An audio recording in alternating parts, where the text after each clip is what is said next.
Delhi NCR के 200 स्कूलों को बम से उड़ाने की धमकी के बाद पूरे देश को दहलाने की साजिश।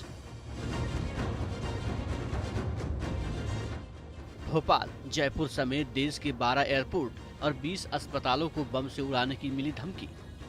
1 मई को दिल्ली एनसीआर के स्कूलों को बम से उड़ाने की धमकी मिलने के बाद राजधानी दिल्ली में अफरा तफरी मच गई थी। दहशतगर्दों ने देश को दहलाने के लिए दिल्ली के इंदिरा गांधी इंटरनेशनल एयरपोर्ट समेत देश के 12 एयरपोर्ट और 20 अस्पतालों को बम से उड़ाने की धमकी देकर सनसनी मचा दी। ईमेल से मिली बम विस्फोट की धमकी के बाद देखिए कैसे भोपाल से लेकर जयपुर तक, एयरपोर्ट के अंदर से लेकर बाहर तक हड़कंप मच गया। सीआईएसएफ के जवानों ने बम निरोधक दस्ते और डॉग स्क्वाड के साथ मिलकर एयरपोर्ट पर सर्च ऑपरेशन चलाकर चप्पे चप्पे की तलाशी ली। सीआईएसएफ के ऑफिशियल ईमेल पर रविवार को भेजे गए ईमेल में भोपाल की राजा भोज एयरपोर्ट के साथ ही दिल्ली, जयपुर, अहमदाबाद, लखनऊ, पटना, अगरतला, गुवाहाटी, जम्मू, औरंगाबाद, बागडोगरा और कालीकट एयरपोर्ट्स को भी बम से उड़ाने की धमकी दी थी। ईमेल में सभी एयरपोर्ट बिल्डिंग में बम प्लांट किए जाने की बात कही गई। साथ ही राजधानी दिल्ली के 20 से अधिक अस्पतालों और उत्तर रेलवे के सीपीआरओ के बिल्डिंग को भी बम से उड़ाने की धमकी दी। देश के एयरपोर्ट से लेकर दिल्ली के अस्पताल में भर्ती मरीजों और तीमारदारों में अफरा तफरी नहीं मची, इसलिए बम निरोधक दस्ते और पुलिस ने मॉक ड्रिल बताकर अस्पतालों की जांच की।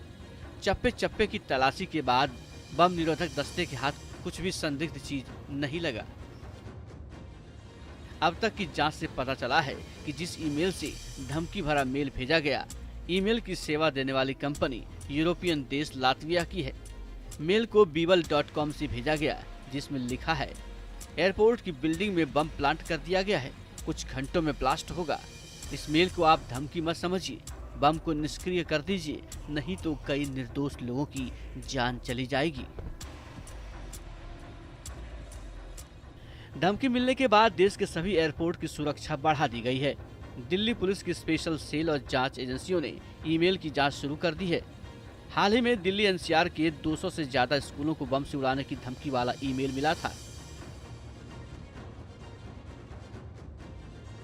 तब धमकी भेजने के लिए रूसी मेलिंग सर्विस mail.ru का इस्तेमाल किया गया था, जो यूजर्स को गुमनाम रहने और अवैध गतिविधियों को छिपाने में मदद करती है।